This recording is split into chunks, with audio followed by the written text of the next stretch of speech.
on December 6, 1989, a man walked into a university. I was at a university at the time, separated the men from the women, and shot 27 people in a very short period of time, killing 14 young women. A turning point in Canadian history in a number of ways.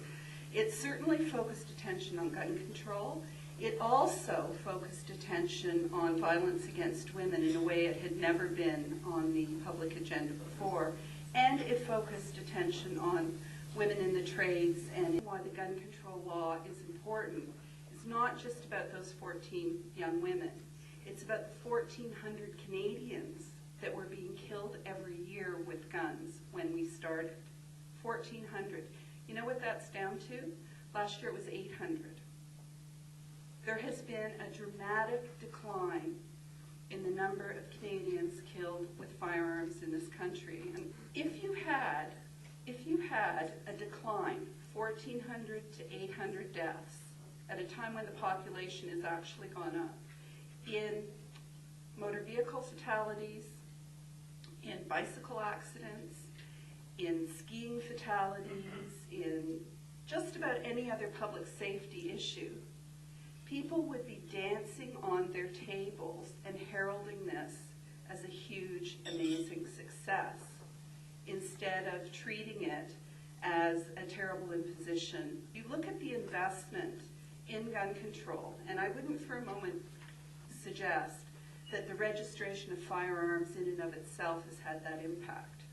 But if you look at the impact of stronger controls on firearms over the last 30 or 40 years, it has been profound and dramatic. Understands that the problems associated with firearms are not just gang violence and drug-related violence in big cities. In all of our smaller communities, you see guns used in violence against women. Even where women are not killed, they're very often tools that are used to terrorize women. And so gun violence, like cancer, takes many forms.